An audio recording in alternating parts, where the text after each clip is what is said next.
Hello student, I am Meena Sharma. मैं आज आपको हिंदी रीडर में चैप्टर नंबर 6 रिया की डायरी पढ़ाने जा रही हूँ। Okay, now open your Hindi reader book और चैप्टर 6 रिया की डायरी। बच्चों, डायरी से मतलब होता है जो खट्टी मीठी यादें हम सजो के लाते हैं, कहीं घूमने फिरने जाते हैं, उनको एक नोटबुक में नोट करना, उसको डायरी कहा जाता है। यहाँ भी डायरी शैली में लिखा गया है और वो कहानी है जिसको कि सुनकर देखकर हमारा दिल दहल जाता है। इसमें एक पोलियोग्रस्त बालिका के अदम्य साहस को दर्शाया गया है, जो कि विकलांग होने पर भी सजग और सकारात्मक रूप से जीवन की कठिनाइयों का सामना करती है। देखिए कितना मार्मिक दृश्य है, जिसको कि हम पढ़ेंगे तो ऐसा लगेगा कि वाकई में हम सभी को ऐसे बच्चों की, ऐसे लोगों की सहायता करनी चाहिए। आज स्कूल से लौटते समय मेरा ध्यान मेरी ही उम्र की एक लड़की पर गया, जो सड़क किनारे पत्थरों से खेल रही थी। अक्सर उस तरफ से निकलते समय सभी का हाथ बरबस ही नाक पर चला जाता था, क्योंकि पास में बना कूड़ा घर हवा में अजीब सी बदबू फैला देता था। लेकिन उसके पास ही मजदूरों की बस्ती में रहने वाले लोग उस गंदगी को सहन भी कर रहे थे और अपना जीवन निर्वाह भी कर रहे थे। क्या न करें, क्योंकि गरीब व्यक्ति जब उस पर कहीं रहने की जगह नहीं होती है तो वो अपने आशियाना वहीं बना लेता है। वो फिर कचरा आदि को नहीं देखता, और वहाँ से जो लोग भी निकलते थे, इतना गंदी जगह थी कि लोग अपनी नाक पर रुमाल रख लेते थे। इसी बस्ती की एक लड़की अक्सर मुझे पेड़ के नीचे खेलती नज़र आती थी। आज मेरी नज़र उसकी नज़र से टकराई तो उसके चेहरे पर एक हल्की सी मुस्कान, क्योंकि ये दुनिया का दस्तूर है कि गरीब व्यक्ति को कोई नहीं देखता, उसको सब नज़रअंदाज कर देते हैं। क्योंकि आजकल चमत्कार को ही नमस्कार माना जाता है। जिसके पास पैसा है वही सबसे स्ट्रांग है, सबसे बहादुर है, सबसे अच्छा है। वहीं पर उसी बस्ती में एक लड़की रहती थी जो कि पोलियो से ग्रस्त थी, और वो अपनी नज़रें घुमाए मिट्टी पत्थर आदि से खेलती रहती थी। उस समय उस बस्ती से जो भी गुजरता अपने मुंह को ढक करके निकलता था।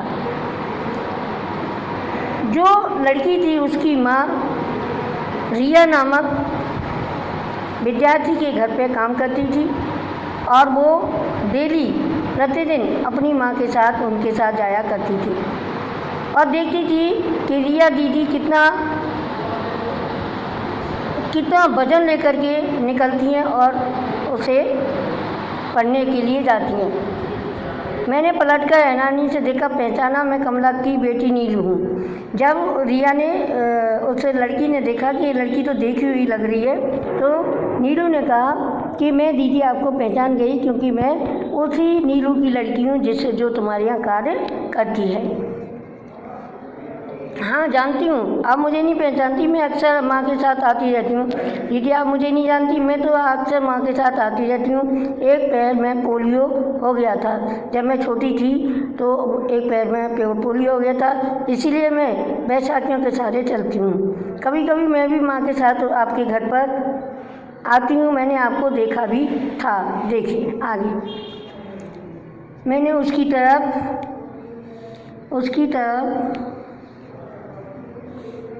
देखा तो वह मेरे कुचले कपड़े पहनी हुई थी। अब रिया को शर्म आ रही थी कि वो गंदी थी और गंदे कपड़े पहने हुए थे, तो वो उसे बोलना पसंद नहीं करती थी और कन्नी काटना मतलब उसे अलग रहना चाहती थी, क्योंकि वो जानती थी कि यदि मैं इसकी बात करूँगी तो मुझे स्कूल के बच्चे चिढ़ाएंगे कि मैले कुचले कपड़े पहनने वाली लड़की से बातें करती रहती है। इसलिए तो वो उससे कन्नी काट करके मतलब चुपचाप निकल जाती थी और झम जाती थी। बार बार नीलू का चेहरा याद आता था, पर घर आकर मुझे बार बार उसी नीलू का चेहरा याद आता था। 7 जुलाई की बात है। आज नीलू को से मेरी मुलाकात फिर हो गई और वो कदम कदम पर रिया से मिलने लगी। सुबह ही सुबह अपनी माँ के साथ आई थी। पता नहीं क्यों मेरा क्योंकि मेरा उसकी तरफ देखने को मन ही नहीं करता था, क्योंकि वो गंदी रहती थी, कुपोषित थी। मैं चुपचाप स्कूल तैयार हो जाती और निकल जाती थी। अब वो दीदी क्या आप स्कूल की तैयारी हो, बातें करती रहती थी, लेकिन मैं उससे बिल्कुल भी बात करना पसंद नहीं करती थी। मुझे उसकी बात का उत्तर देने का भी मन नहीं होता था।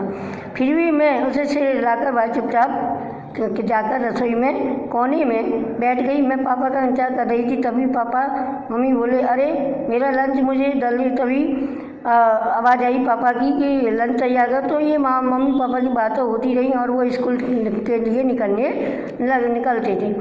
8 जुलाई की बात है।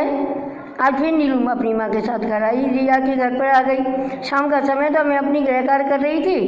तभी नीलू ने आकर मुझसे कहा, दीदी क्या आप मुझे पढ़ाओगी? मैं कैसे पढ़ा सकती हूँ? मैंने इसके साथ करके उसे मना कर दिया। बस आप अपनी पुरानी किताब दे दो, मैं पढ़ना लिखना जानती हूँ। मेरी बस्ती में एक दीदी आती है, उन्होंने मुझे हिंदी वर्णमाला सिखाई थी। धीरे धीरे शब्द जोड़कर पढ़ देती हूँ।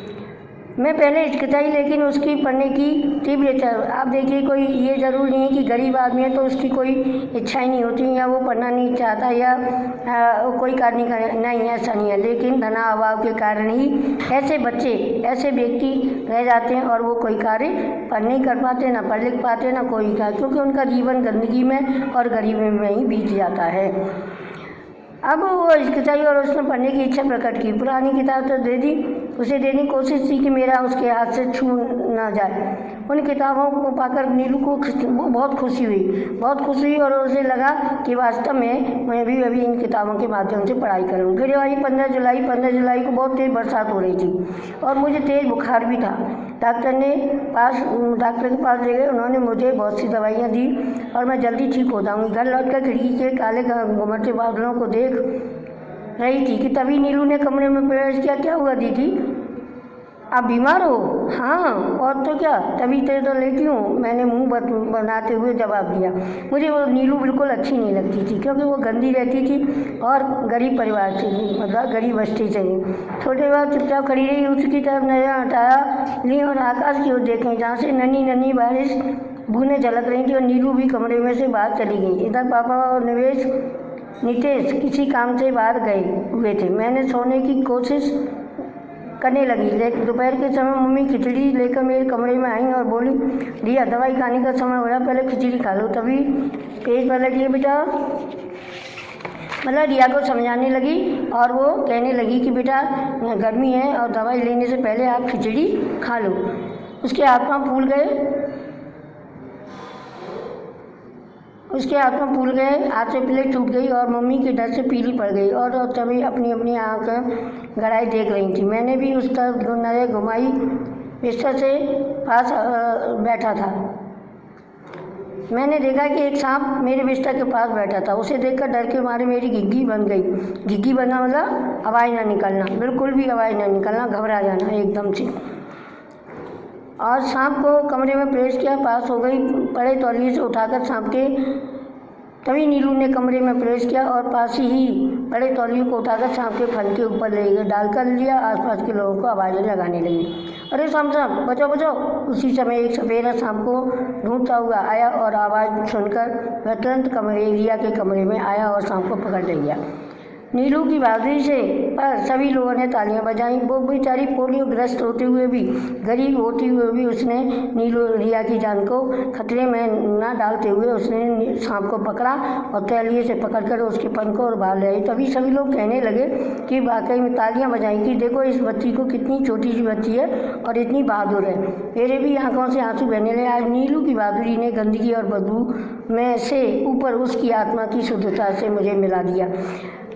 पता है बच्चों, कपड़े मनुष्य की मनुष्य के चरित्र की पहचान कपड़ों से नहीं होती है कभी भी, या 1000-2000 के वस्त्र आदि से नहीं होती, गाड़ी बंगलों से नहीं होती। मनुष्य के चरित्र की पहचान उसकी अच्छी भावनाओं से होती है, अच्छे विचारों से होती है, और उसी को सत पुरुष कहा जाता है, जो सभी गुण संपन्न होते हैं। आज अच्छे वस्त्रों से या अच्छे गाड़ी बंगले से मनुष्य के चरित्र की पहचान कभी नहीं होती। इसलिए कभी भी हमको घमंड नहीं करना चाहिए, कभी भी हमको इस बात का एहसास नहीं दिलाना चाहिए कि मैं सबसे धनाढ़ हूँ, पैसे वाला हूँ, सुंदर हूँ और सबसे अच्छे कपड़े पहनने वाला हूँ। ऐसा व्यक्ति जो सोचते हैं वो सबसे गिरी और निरीह भावना वाले होते हैं। Okay, thank you. आप देखिए, अब ये वर्ड मीनिंग आपकी कॉपी में है, बुक में है, नोटबुक में लिख लीजिए। मौखिक प्रश्न है जो कि मैं आपको सॉल्यूशन से, सिलेबस से करवा रही हूँ, उसको आप अपनी नोटबुक में कर लीजिएगा। यह पाठ डायरी शैली में लिखा गया है। रिया अपने स्कूल से लौट रही थी। रिया के सड़क के किनारे नीलू को देखा। ये चारों क्वेश्चन हैं और नीलू की, तो ये चारों आंसर हैं और इनके क्वेश्चन आप बुक से नोट करके और आंसर इसमें से लिख लीजिएगा। ओके, इसके बाद आता है आपका लघु उत्तरीय प्रश्न। लघु उत्तरीय प्रश्न में रिया नीलू से